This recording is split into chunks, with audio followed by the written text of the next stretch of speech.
Hello friends, welcome to GG's day book. இன்றைக்கி நம்ம ஒரு ட்ரெடிஷ்னலான ரெசிபி தாங்க பார்க்க போகிறோம். தெலுங்கில் இதை அமர்த்தப்பழம்னு சொல்லுவாங்க, தமிழில் மோர்களின்னு சொல்லுவாங்க. இது வைஷ்யாஸ் குசைனில் பாரம்பரியமாக செஞ்சுட்டு வர ஒரு ரெசிபிங்க. பொதுவாக இதை ஈவினிங் ஸ்நாக்ஸாகவும் இல்லைன்னா டின்னராகவும் எடுத்துக்குவாங்க. வீட்டில் நிறைய புளிச்சு போன தயிர் இருக்குது, அதை என்ன பண்ணணும்னு தெரியல அப்படின்னு நீங்கள் நினச்சிங்கன்னா உங்களுக்கு இது ஒரு நல்ல ஆப்டான ரெசிபிங்க. இதை புளிச்ச தயிரில் தான் மெயினாக பண்ணுவாங்க. சரி, வாங்க செய்முறையை பார்க்கலாம். முதல்ல பச்சரிசி 2 கப் எடுத்துக்கலாங்க. இந்த அமர்த்தப்பழம் செய்கிறதுக்கு மெயினாக பச்சரிசி தாங்க யூஸ் பண்ணுவாங்க. அதை நல்லா 2 முறை கழுவிட்டு நம்ம ஒரு 3லேருந்து 4 மணி நேரம் ஊற வைக்கலாம். 4 மணி நேரம் கழித்து ஊற வச்ச அரிசியை மிக்சி ஜாரில் சேர்த்துக்கலாங்க.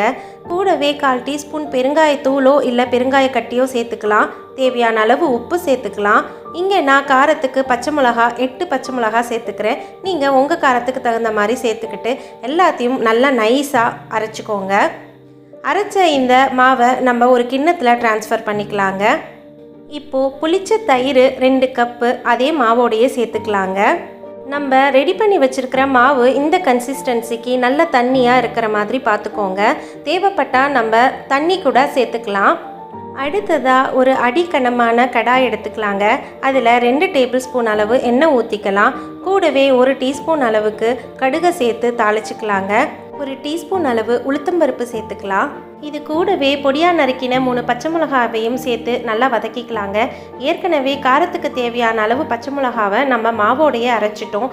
இந்த பச்சை மிளகா நம்ம சாப்பிடும்போது வாயில் கடிப்படும், அப்போது சாப்பிட்றதுக்கு நல்ல ருசியாக இருக்குங்க.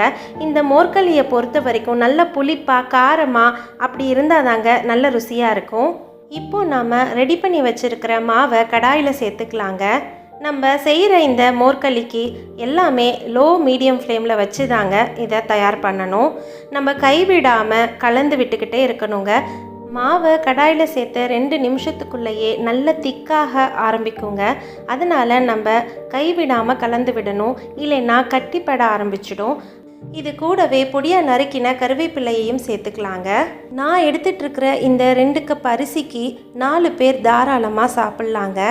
நம்ம எடுத்துகிட்ருக்கிற அளவை பொறுத்து நம்ம செய்யக்கூடிய நேரத்தோட அளவும் மாறுபடுங்க. இங்கே நான் செஞ்சிட்ருக்கிற இந்த மோர்களிக்கு குறைஞ்சது 20லேருந்து 30 நிமிஷம் தேவைப்படுங்க. இந்த மாதிரி பேஸ்ட் பதத்துக்கு வர வரைக்கும் ஸ்டவ்வை லோ ஃப்ளேமில் வச்சுட்டு அப்பப்போ நம்ம கிளறி விடணுங்க. பார்த்தீங்களா, நம்ம செஞ்சிட்ருக்கிற இந்த அமர்த்தப்பழத்தோட கலர் கூட கொஞ்சம் மாறி இருக்குது. அப்பப்போ நம்ம மூடி வச்சு ஒரு 5 நிமிஷத்துக்கு ஒரு தடவை திறந்து நம்ம கிளறி விடணுங்க. நாம் செஞ்சிட்ருக்கிற இந்த மோர்களி சாப்பிட்றதுக்கு தயாராக இருக்குது அப்படின்றது தெரிஞ்சுக்கிறதுக்கு நான் உங்களுக்கு ஒரு டிப்ஸ் சொல்கிறேங்க. கையில் ஈரம் பண்ணிவிட்டு அதை தொட்டு பாருங்கள். கையில் ஒட்டலைன்னா நம்மளோட மோர்களி தயாராகிடுச்சு. அதே மாதிரியே கொஞ்சமாக அந்த மாவை எடுத்து கையில் உருட்டி பாருங்கள்.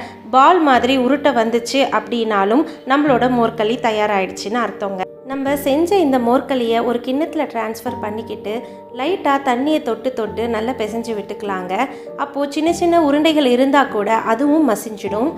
பொதுவாக அமர்த்தப்பழம் செஞ்சதுக்கப்புறமா ஒரு காட்டன் துணியை நல்லா நனைச்சி புழிஞ்சிக்கிட்டு இதை சின்ன சின்ன உருண்டைகளாக உருட்டி அந்த துணியில் தட்டி வச்சுடுவாங்க. அது மேலே கொஞ்சம் எண்ணெயையும் தடவி வச்சுடுவாங்க. நான் இங்கே உங்களுக்கு பட்டர் ஷீட்டில் எண்ணெயை தடவிட்டு தட்டி காட்டியிருக்கேங்க. அதே மாதிரியே ஒரு ட்ரேவை எண்ணெயில் க்ரீஸ் பண்ணிவிட்டு நம்ம தயார் பண்ணி வச்சுருக்கிற இந்த மோர்களியை அதில் சேர்த்து நல்லா ஈவனாக தட்டி வச்சுட்டு 10லேருந்து ஒரு 20 நிமிஷம் ரெஸ்ட் கொடுத்துட்டு அதுக்கப்புறமா பீசஸாக கட் பண்ணி கூட நம்ம பரிமாறலாங்க. இதுக்கு பொடியாக நறுக்கின பச்சை வெங்காயம் நல்ல ஒரு காம்பினேஷனாக இருக்குங்க. வாய்மொழியும் எந்த தாய்மொழியும் இன்று வசப்படவில்லையடி, வயிற்றுக்கும் தொண்டைக்கும் உருவமில்லா ஒரு உருண்டையும் உருளுதடி, காத்திருந்தாள் எதிர்பார்த்திருந்தாள் ஒரு நிமிஷமும் வருஷமடி, கண்கள் எல்லாம் என்னை பார்ப்பது போல் ஒரு கலக்கமும் தோன்றுதடி, இது சொர்க்கமா நரகமா சொல்லடி உள்ளபடி, நான் வாழ்வதும் விடை கொண்டு போவதும் உன் வார்த்தையில்